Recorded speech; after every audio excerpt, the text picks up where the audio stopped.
Yeah, so I was up on our rooftop patio and talking on the phone, just looked down the street and noticed several police cars coming out, starting to block different streets downtown, and watched them hop out of their car. They had vests on, it looked like, and as I was noticing from the viewpoint up here, just they were hopping out and sort of ducking down to get behind cars or something to start going and looking for whatever was going on.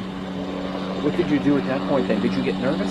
I got a little bit nervous. I didn't know what was going on because during that time there was still more police coming down the street. They started blocking off roads closer and closer, and at that time I decided, okay, I need to get inside, see if there's anything posted on the news, what's going on, so I could actually let our employees here know, we need to be on lockdown to not exit the building.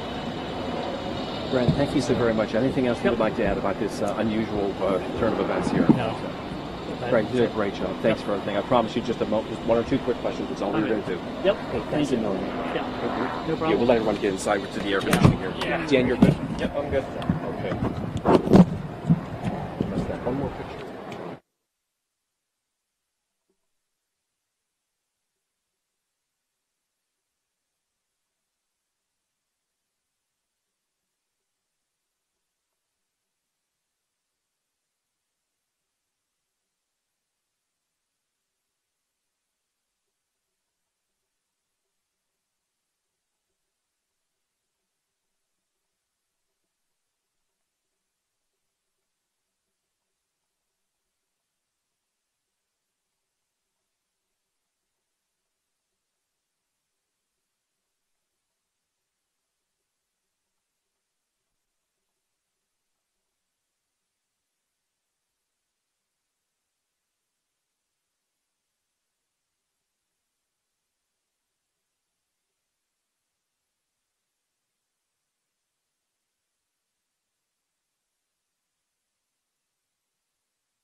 project develops over the next 2 decades.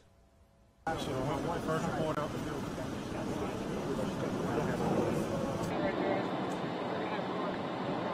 Yeah, we'll keep jumping out of the way.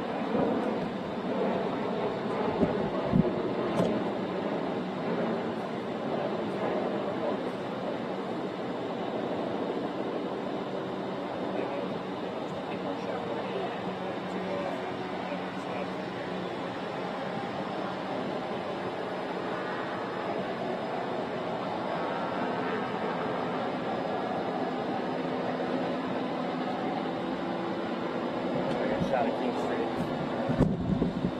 Can't get it over here. There we go.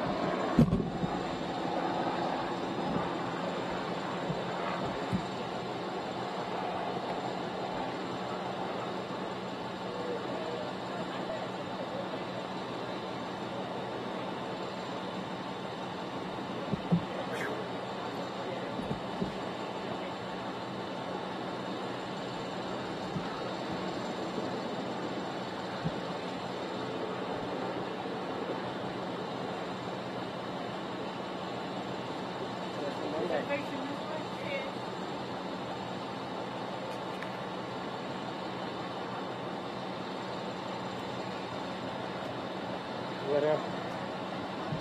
Okay, it's too high. They want to get ready for a live hit. They're going to break into programming. All right. The keys, I'll grab my IFB. Yeah.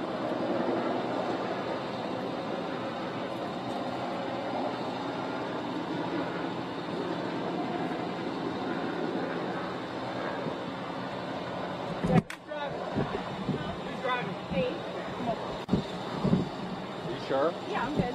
Okay. All right. Good to see you. All right.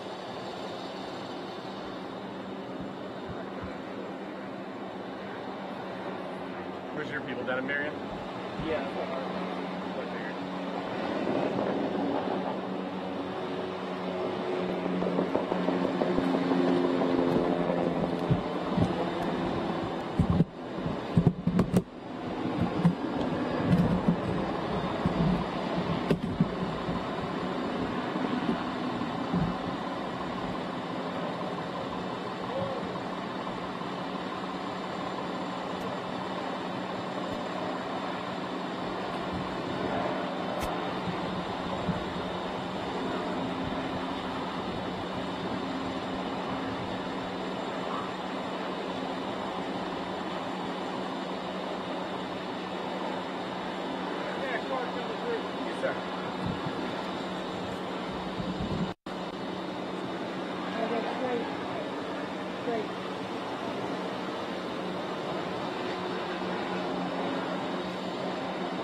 Solid.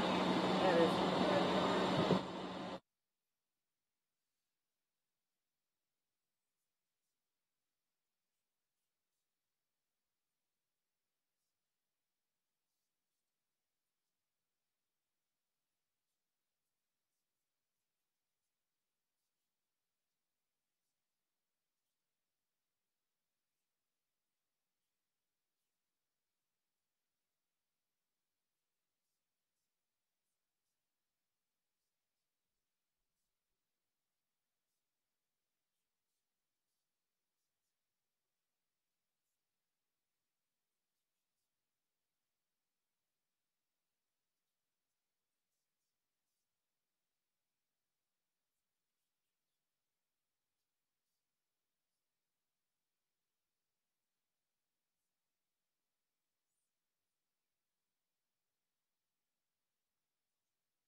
Dean, I can hear you. I'm not sure what you were saying just moments ago, but I just walked back up here to my photojournalist, Dan Mitchner. And basically, King Street here from Ann Street all the way down is blocked off. Charleston police have lined a good portion of the street with officers. I wouldn't say it's necessarily panic or chaos or mayhem or anything, just a lot of uncertainty. Most of the businesses here, restaurants, bars, and some other businesses are pretty much closed at this point. We talked to a couple of folks that said that they had a mandatory lockdown on their businesses because they simply didn't know what was going on. So some of the restaurants that are nearby here, a bakery, a computer software company, they just actually told their employees to stay indoors until they've heard what was going on. So we've been trying to filter them the information as we get it so they understand what's happening. And of course, they're following social media as we post the latest information, Dean.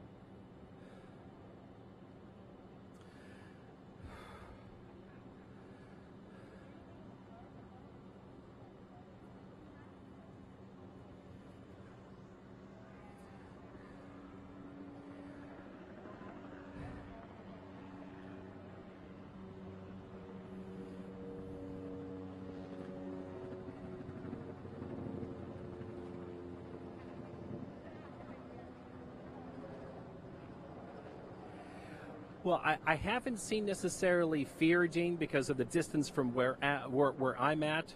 However, I to some people here, just a lot of uncertainty from folks that were concerned when they saw so many police officers come up basically out of nowhere. I did talk to a manager from a local company here who told me he was outside talking to his wife on the phone when he saw a swarm of police cars pull up to the area where the restaurant is, and those police officers got out of the car and immediately grabbed their vests. And so that gentleman told me that's when he became concerned and went inside to the building and told his employees to stay inside until they learned more of what was happening down the street.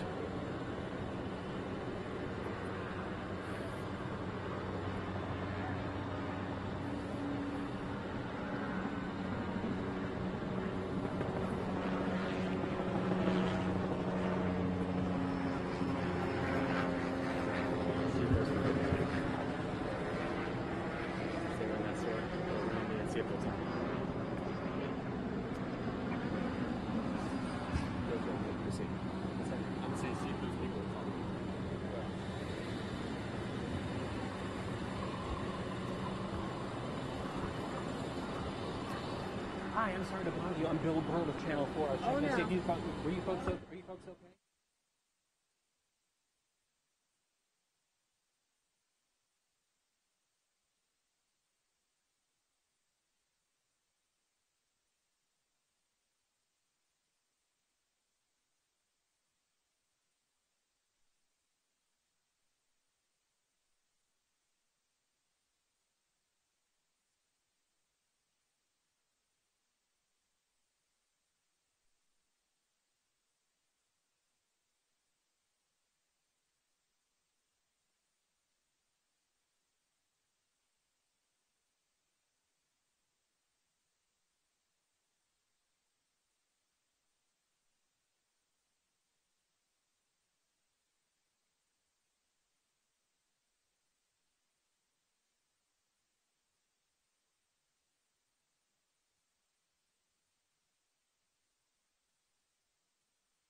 I'll talk to them. It's fine.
Yeah, actually, he works at Snag-a-Job, which used to be People Matter, right here on King Street, and he was up on their rooftop deck. He was doing some work, and he grabbed his phone. He was calling his wife to check on a couple of things, and that's when he saw all the police activity. And as that stream of police cars headed down King Street, he said he saw all the officers getting out of their cars and grabbing what appeared to be bulletproof vests. So he knew that something serious was up at that point, and that's when he went inside and immediately sent out a notification to all the employees at Snag-a-Job and asked them to stay indoors. At last check, they were still looking for two other co-workers, two other associates with Snag-a-Job. It was, keep in mind, during the lunch hour, so some folks had left the building at that point to grab some lunch. And so he said that their company had sent out a company-wide text, if you will, just telling folks that there was some type of police incident further down the street from the office and that they were going to be locking the office down, and they had asked that if anyone was in the neighborhood to seek shelter as quickly as possible, and if they could, to get back to the main office. I did talk to, actually a few moments ago, I talked to one of the managers from Oku. He was telling me they're not open at this point, but he said he used to work at Virginia's. So he has, of course, he's got strong ties to that. As you were mentioning a few moments ago, the hospitality industry is very close-knit. A lot of folks know each other. He thinks he knows the person that may have been shot. I have a name. I have a few more pieces of information as well, but I want to wait to release that information until we can confirm that with Charleston Police at this point. But he said, just talked to him moments ago, he said one of the things that they worry about in the hospitality industry is something like this, because it does happen from time to time when you have a disgruntled employee. He says they pay attention to internal hospitality as well as regular hospitality to customers here locally, as well as the tourism industry.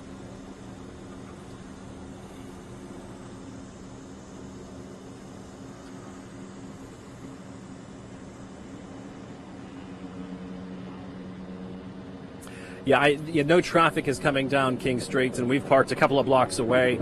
The only people that we see, there's actually not many people now, were folks that were either indoors at a nearby restaurant. They were trying to get to their cars. And as you can see, we've got police tape here across several blocks of King Street. So Charleston Police being very kind, being very judicious in terms of escorting people to get to their vehicles so they can get to their cars and get out of downtown.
Yeah, when we first arrived, there were people that were leaving businesses and heading to their cars and leaving.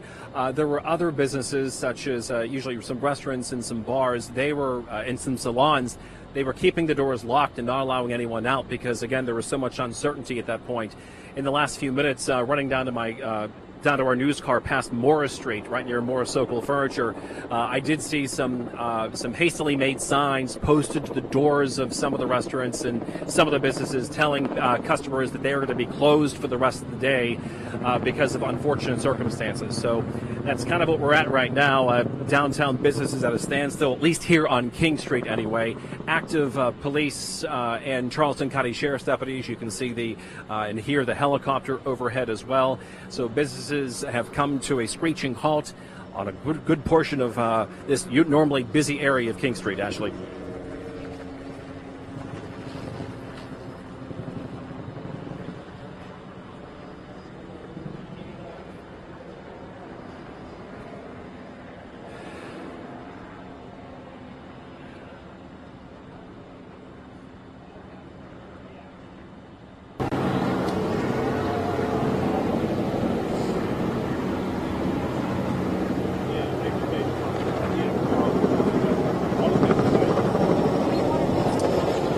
Hey Ashley, yeah, I want to tell you where I'm at exactly. I'm on the corner of King and Calhoun. I want to step out of the shop for just a second because I want you to look. We've been pushed back significantly from where I was at earlier. I was deep farther back in Marion Square, and then we were where that second set of crime scene tape was. And now police have told us for our own safety we've been pushed back because, again, like you have mentioned, this is an active and ongoing situation. Like you just said, we are told that suspect is still inside the restaurant. I want to bring in, or the business, excuse me, I want to bring in John right now. You were nearby when all this happened. You told me you were just rounding the corner on Vanderhorst. Describe to me what you saw.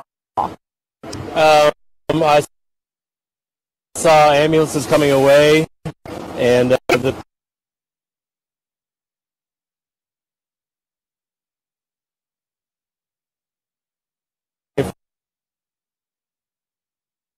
form, and so is everybody else.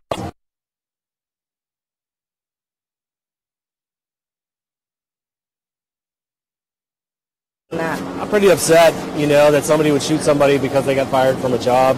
It's not that big a deal. You can get another job. It's just really disgusting that people are like this. It's really sad. Now, I've seen you around here. Are you going to stay out here and monitor this until this ends? I'm going to try to, but there's so many things going on today that I have to do my other stuff. But, their thoughts are in my prayers and all that stuff. So. And kind of tell, we can talk about it because we're here in this scenario and look around and see it, but describe to people at home, what it looks like and feels like on King Street right now. It's kind of chaotic in a way, but it's really not. A lot of people are treating it like it's kind of like an event instead of an actual tragic event. So I'm hoping that they kind of come to their senses and say a prayer, at least for the victims, and just figure out that this is not the way society's supposed to be, and it's getting pretty bad lately, so we just need to all come together and stop the violence. So that's the way I feel. All right, thank you so much. No worries. Yeah, and John just said something really important I want to touch on here. It is very interesting, the vibe you get over here, because some people walking by are almost treating this as a spectacle, if you will.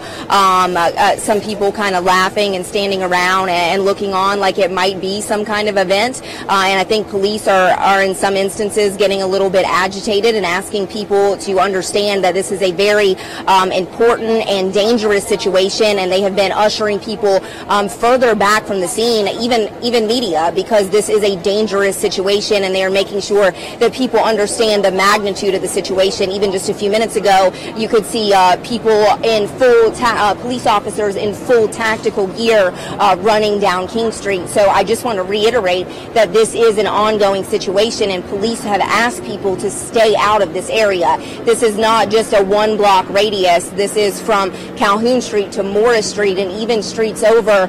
We parked on St. Philip, and there were several college students that they don't know what's happening right now, and they stopped me to ask whether they could go to their dorm, and I did ask a few police officers, and there are police officers stationed in this area that will escort college students to their dorms to make sure they get there safely. I just got an email from the dean of the law school, the Charleston School of Law. There are 130 classes right now are canceled, and all students that are inside the law school or any of the buildings on campus are being asked, mandated to stay inside the building. They have extra security and police inside that building right now to make sure the students stay there, and then they will reevaluate their later classes. You can see that chopper in the air right now. Again, I just want to reiterate, a very serious, ongoing, fluid situation, as police are describing it, a dangerous situation, and a lot of police officers out here right now asking and begging the public to treat it as the dangerous situation that it is, and not to congregate around this area and to stay back and to think about their own safety in this situation. So we're going to stay out here. We have that other police briefing coming up at 2:30. Hope to learn more about the suspects, more about the victim's condition, and of course, as soon as we have that information, we will bring it to you on air and online. Dean Ashley.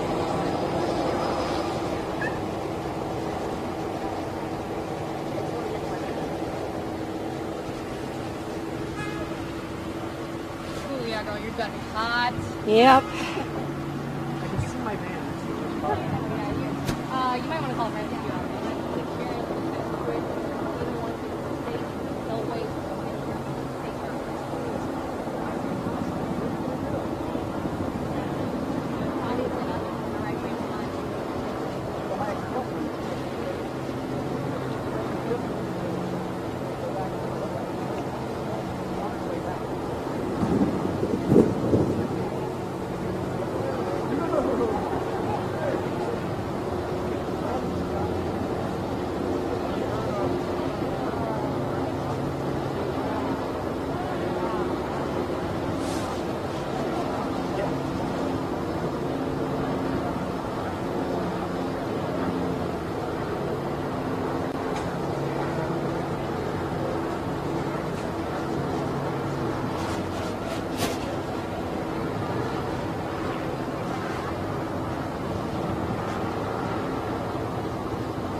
Thank you for that. Oh, you're welcome. Appreciate it. No worries, thank you. God, I'm dying out here.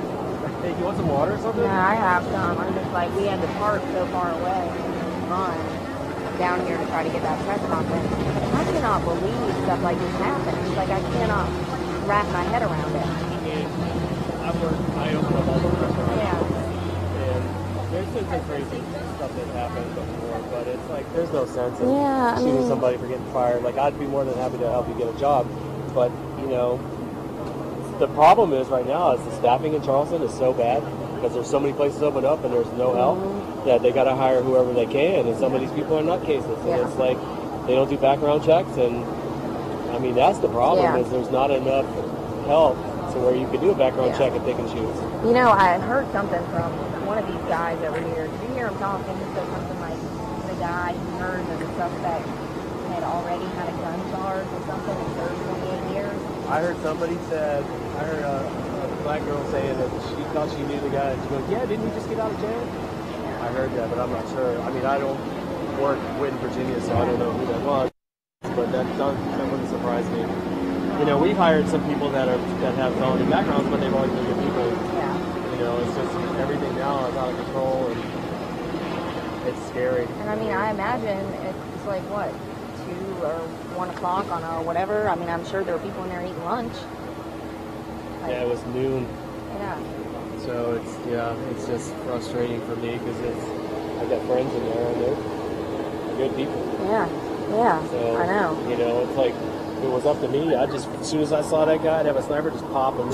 I know. I don't think that those people have a place in society. I'm tired. I know. I'm tired of it. Like, I can't even walk down the street because some nutbag wants to shoot somebody. I know. It's just stupid. And I don't like violence against violence, but some people don't. They just, you know what?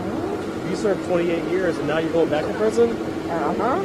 That would be the last place I'd want to go. Apparently the chef's name is Shane Whidden. Shane, yeah. That's so awful. Yep. Hopefully he's okay. Is he saying he's going to be all right? I don't know. Somebody told, we'd heard from somebody that he was shot execution style. So, now that's like completely hearsay at this point. So, hey, Ardarius, did you record any of the press conference? When I had it on there, it was over. Did you record any of my hit? I recorded all of that. Okay. Perfect. Matt asked me if we recorded any of the...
I've been here the whole time. So I was the school told us that they actually said not to come here.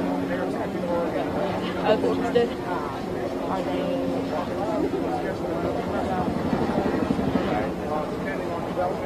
For now, it's great. Just come down King Street. You can't drive around here.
God, thank you so much. I ran into a friend and I just said, go buy us some.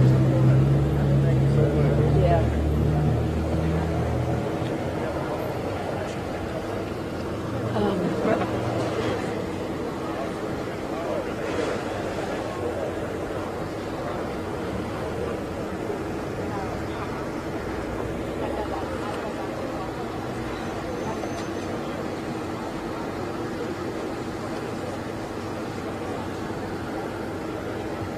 Thank you so much. So hot today. Thank you. Yeah, sure. You're a lifesaver. Yeah. I'm Alex. I think we've met before We have during met before. Slager. We've all been here before. Yeah. I can't believe it. I just ran into a friend stuck in Georgia, and she said, wow, when you're stuck in a parking lot, you must have a working recorder nearby. And I said, go get me 5 or 6 things like that. Yeah. And she did. That was So nice of her. You got that? I'll do a favor for her. Yeah.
Hey, Dean, Ashley, still at the corner of King and Calhoun Street.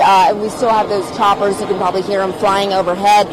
Pretty much the scene, Ardarius, if you don't mind, I want to kind of pan around so you guys can see what I'm seeing when I look out towards Calhoun Street. You know, we have a crowd over here, and you see what I'm saying about, you know, people kind of taking this as a laughing matter over here, and that's exactly what police have asked people not to do. They're asking people to go inside and to, again, that this is an ongoing, active situation, literally just a block and a half from where I am standing.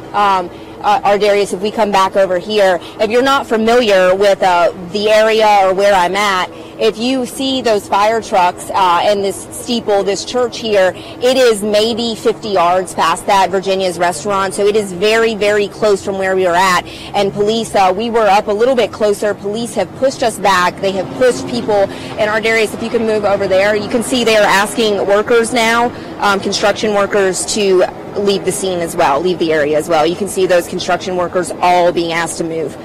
So people are being asked to leave Marion Square. This area, the perimeter keeps being pushed back, but people continue to come over here. And I asked some College of Charleston students, they said they got an email from the school asking them to go back to their dorms and to avoid the area. They came over here anyways because they said they just want to check it out.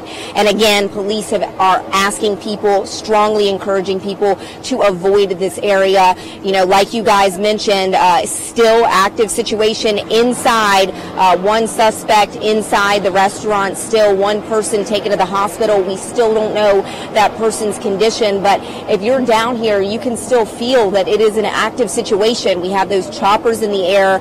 I'm told you earlier, if you're just joining us, there are police out here in full tactical gear, and if you've never seen that and in a situation like this, it is a very scary situation to see. We've seen here again, police full tactical gear, several fire trucks, this area swarming with police officers, and this is not just one area. I know we have Bill Burr out here on scene as well. This is from the corner of King and Calhoun Street all the way to King and Morris Street. There are police. When I was on St. Philip, there are police lining that whole area of St. Philip Street, the side streets like Vanderhorst. This area is crawling with police officers. They are making sure everyone in this area is safe. That's why they're asking people to go indoors and to not come out in this area right now. I mentioned earlier that the Charleston School of Law, those students are inside the buildings. They are being held inside the buildings until police have told them it is safe to come outside. Right now, police are escorting College of Charleston students inside their dorms if they're out. But again, we still have some people you can see in this area kind of coming out here just to check to see what's going on. And police, again, the big message right here as we approach this 2:30 press conference is they are asking people to stay inside because this is an active situation. I interviewed a man earlier who spoke with people inside Virginia's, and he said he knew at around 12:30 that there were at least 2 people inside that restaurant when this reported shooting happened. He works for the restaurant company that owns Virginia's, so he is very worried right now for the victim in this case, because again, we don't know the condition right now. So he right now saying a prayer, and he said he is just deeply concerned for everyone's safety in this area and for the victim. Guys.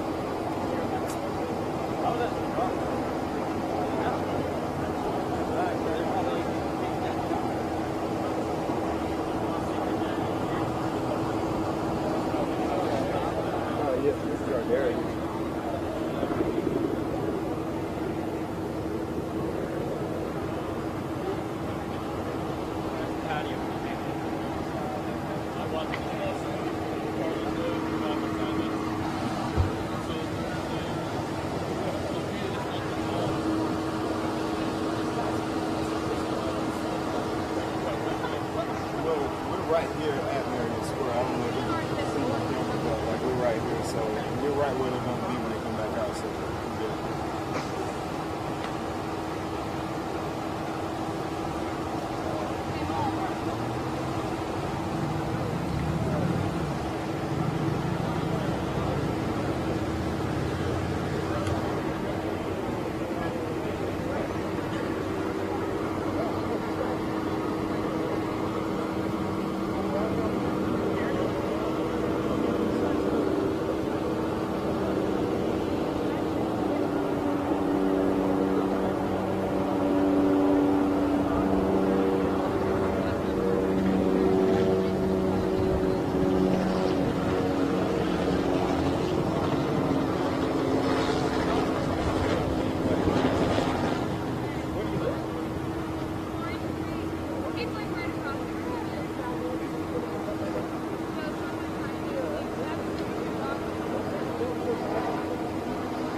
Where is this next press conference going to be?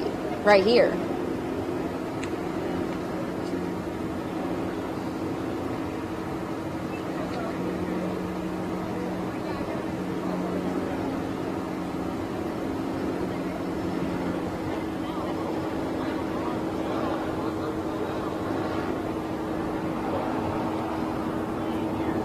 keep hearing about this 2:30 press I'm conference? trying to get them to come here. Here, Since we're all here. yeah. I texted Jack O'Toole. Okay. So hopefully they'll come here. Yeah, okay. That's what I was asking. Yeah. Thank What's you. up, Stinky? Hey, God, Hey, girl. Where's the pressers in here? Well, they keep saying it's going to be over there, I'm but hoping they're gonna come here yeah, since all since the they meetings moved here. us, I you was in know. bed editing a story Makes that's supposed to air tomorrow, a feature that I'm all excited about. Yeah, I know. Well, that's how news happens. I mean, I don't think, yeah, you know. Well, Harv, now I know what it feels like to be a man in the summer. You're not like a man. You're a pretty woman. I know, but long I'm sleeves an and ugly, pants. smelly man. I'm an ugly, smelly woman today. No, we don't know. Press conference is at 2:30, right? Yeah. So where would that be? Do you know if it'll still be over there?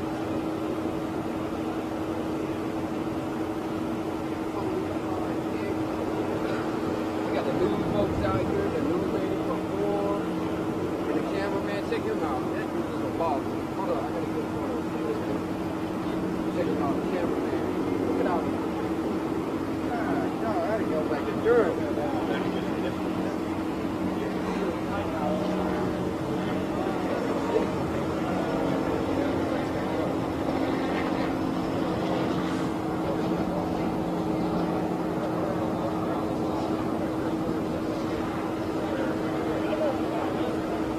You need a spare battery? Dave is coming out here. Dave is on his way out here. He needs to know if we need anything. That my stuff is in there. In the hotel room. You can grab that. You get your receipts?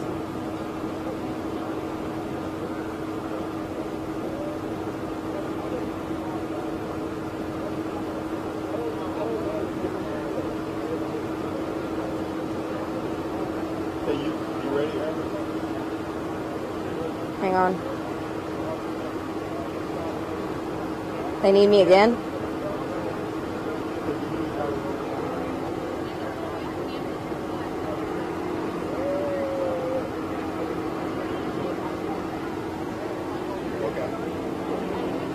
They want us to go ahead and move to where We're not moving. He's coming here. We're trying to get him to come here.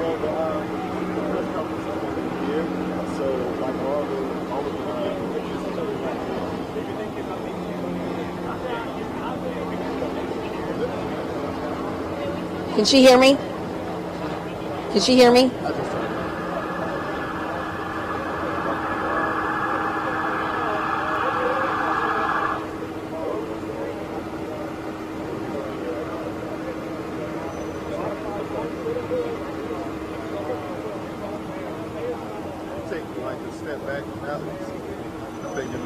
He's coming.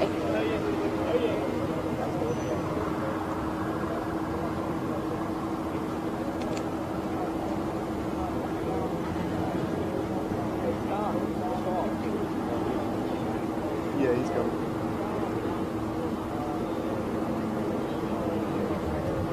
Get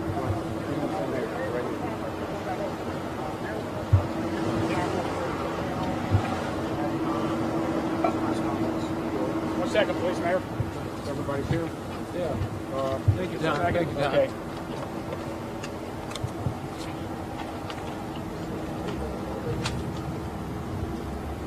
The mayor's ready, Bill, if you can toss it to us. Go ahead. So, folks, we still have a situation that's unfolding.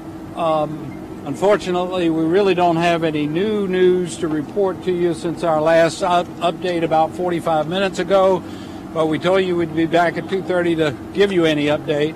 So for the benefit of those who weren't here when we gave those remarks a few minutes ago, I'm going to turn it over for a minute to our police public information officer, Charles Francis. We're going to basically repeat to you what we told you a little while ago. Charles? Hi. Dispatch got the call at 12:17 p.m. about a shooting within the 400 block of King Street. Officers arrived on scene, found one shooting victim. That victim was extracted by the officers from the building and taken to MUSC. We don't have any word on that person's condition yet. We know that the shooter is still in the building and with several hostages. So right now we have hostage negotiation trying to talk to the to the shooter. Along, we have SLED here. Our SWAT team is here, along with North Charleston, the Sheriff's Department. And we're just asking people to avoid this area until the situation resolves itself. We just heard a shot. Did you find out what that was all about? Once we're through with the press conference, I will go back and find out. Can you walk us through what your hostage negotiation is? Like what the process is? They're trying to talk to the individual and try to get him to surrender. There are 2 hostages, correct? Do you have the number? There's several, but I don't have a number, but there's several. There's a small number of hostages. Right. So I'm sorry. I do want to reiterate that this is an active situation. So it's unfolding right now, and we ask everyone's cooperation. Just be patient. We're going to give you the news as soon as we get it. As you can see, we've blocked off the street for the public's protection. We've gotten the full cooperation of the Sheriff's Department, the College of Charleston, SLED, Highway Patrol. All of our public safety officers are working together, including our fire department. We're very proud of the way they're handling this. They're ready for whatever happens, but right now they're just trying to get this man to stand down, and then we'll have more news for you. So Thank you very much. We'll be back in about an hour. Or sooner if you can. Or sooner if we hear right? something. Okay, Yes, sir. All right, guys. You might have heard that live while Charles Francis was speaking. We heard what sounded like a shot. The mayor and Charles Francis is going to try to find out what's going on. The mayor says a small number of hostages, but not the exact number. So, like, I'd love to know, do they go in with a flashbang first? Do they go in guns blazing? Like, that's my question is. And Charles Francis is the biggest tool.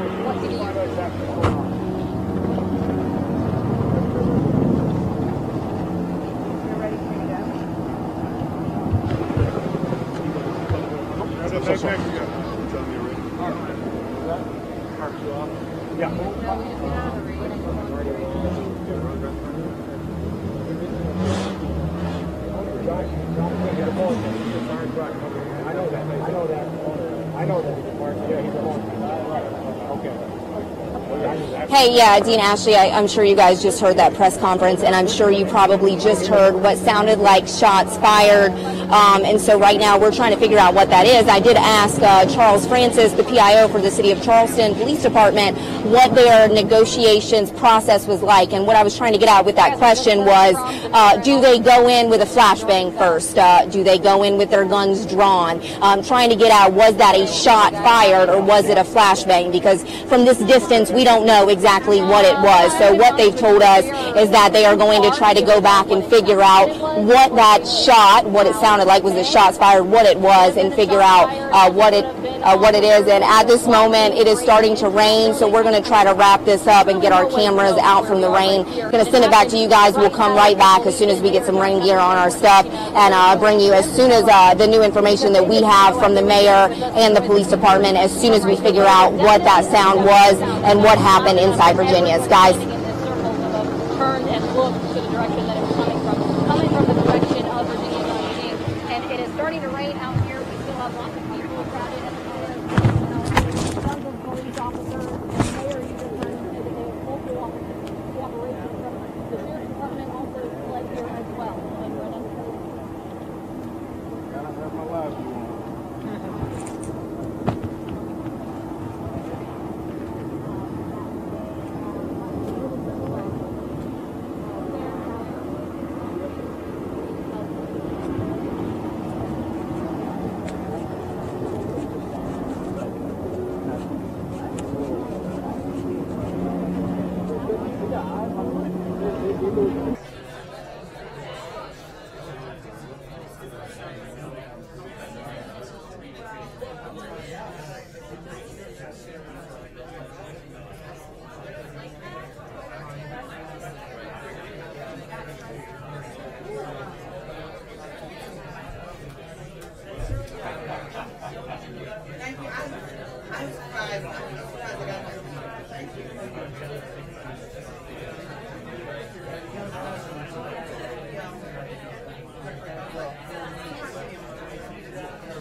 What the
fuck is that? What does she cover?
Direct editor here or in LA?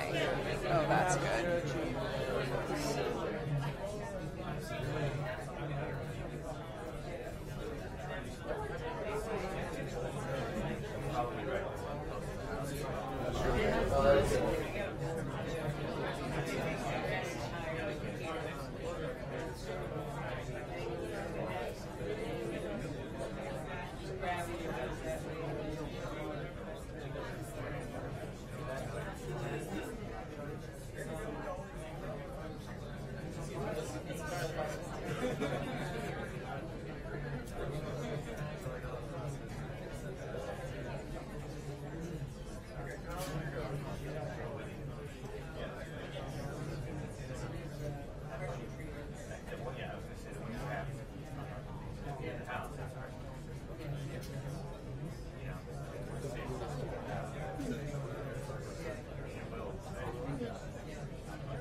You're a stinger for that, so I missed that.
Hey, what's going on? Yeah? 1, 2, 3, 4, 1, 2, 3, 4. How does that sound? Pretty good, right? Really good. Wow. Best sound check ever.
Good afternoon. It's good to be back. You guys don't seem nearly as excited. I thought for sure there'd be balloons or something. We'll save that for next time, I guess. Earlier this week, the President delivered his first primetime address to the nation on our path forward in Afghanistan and South Asia. The President's strategy is based on conditions on the ground, not arbitrary timetables, and it will ensure terrorists never again use Afghanistan as a haven to attack the United States. The brave men and women of our nation's military have given extraordinary sacrifices to this longest war in American history. The President recognized those sacrifices on Monday during his speech, and I'd like to recognize one particular story here today. Joseph, a gentleman from Santa Fe, Tennessee, sent his son, a master sergeant in the United States Air Force, a letter nearly 10 years ago while he was serving our country in Iraq. Now his son is on his second tour of duty in Afghanistan, and his father has generously shared the letter and mailed it to the President that he wrote. Joseph told the President that he's been a police officer for over 30 years and that he sent this letter to his son and on to the White House in hopes that the President would actually receive it and read it, which I'm glad to say that he did earlier today. In his letter to his son, Joseph wrote, "Please don't lose sight of your purpose. You're the only hope and glimmer of light for the good, innocent men, women, and children that you are protecting. This may be hard for you to see or understand. Most people know that all of you are there because you volunteered to be there. Your actions and dedication are seen by people throughout the world as, without a doubt, the most heroic action of any person which can be made. You and the soldiers standing next to you from all of the other countries are the pride of not only the nations they represent, but every individual that yearns to be free. Stand tall, my son, and be steadfast, for it is you who are the defender of freedom." We owe it to the servicemen and women, like the Master Sergeant, who have fought in our name in Afghanistan for 17 years, and to the families who have watched them go, to secure an honorable and lasting outcome to this conflict. As the President said on Monday, the men and women who serve our nation in combat deserve a plan for victory. And once that victory has been achieved, they also deserve to return home to a country that honors their sacrifices and provides our nation's heroes with the support they've earned by risking their lives to ensure the freedoms of all Americans. That's why the President was also honored to sign yet another historic piece of legislation to support our veterans earlier this week. The VA Choice Act streamlines the lengthy process of appealing claims for disability benefits for the more than 470,000 veterans that are still waiting for decisions. Under the leadership of Secretary Shulkin, the VA is steadily delivering on the President's promise to fix the broken VA system. Finally, before I'd open it up to take your questions, as you're all very well aware, I kind of love birthdays around here. And oddly, we have quite a few of them going on. Major Garrett, happy birthday. But even more importantly, I'm pretty lucky. I think I have two of the best parents in the world. And it's my dad's birthday, so happy birthday, Dad. And it's my niece's birthday, so I get to knock out a ton of stuff today. My only niece, Caroline, turned 4 today. And with that, I will take your questions. Steve. Sarah, there seems to be some acrimony between the President and the Republican congressional leadership. How do you repair this relationship going into the fall?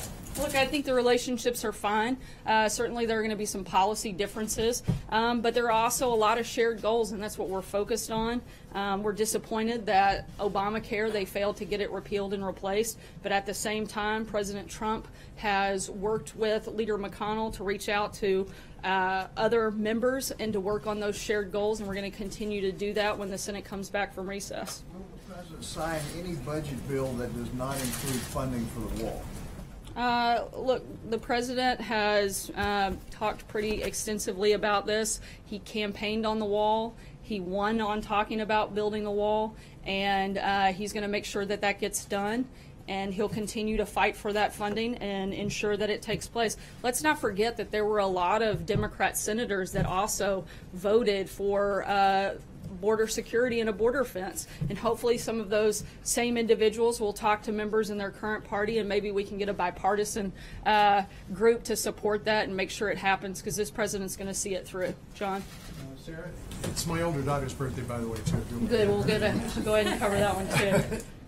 It's my understanding that when the President meets with Senator McConnell at the beginning of September, when Congress is back, that he will ask him to take another swing at repealing Obamacare. At the same time, judge in New Jersey, Judge Walls, has said that Senator Robert Menendez cannot come back to the Senate to cast votes. How does that, in combination with what the president might want the Senate Majority Leader to do on Obamacare, factor into the balance of power and the vote count you need to get a repeal bill through? I'm not sure about the specifics of that case. I know there's still ongoing judicial process taking place, so I'm not going to get into that. But I can tell you that the president continues to be committed to repealing and replacing Obamacare and making sure that America has good health care and the health care that they deserve. Given what happened just before the August recess, does he really have a chance of getting it through? Look, we're committed to continuing to make sure that we have the best health care we can, and if we can do that in that direction, I think that's great. If we can't, we need to look for other ways that we can make solutions. John Decker. Thanks a lot, Sarah. Hurricane Harvey appears to be bearing down on the southern part of the U.S., specifically Texas seems to be in its crosshairs. There is no replacement yet for General Kelly at the Department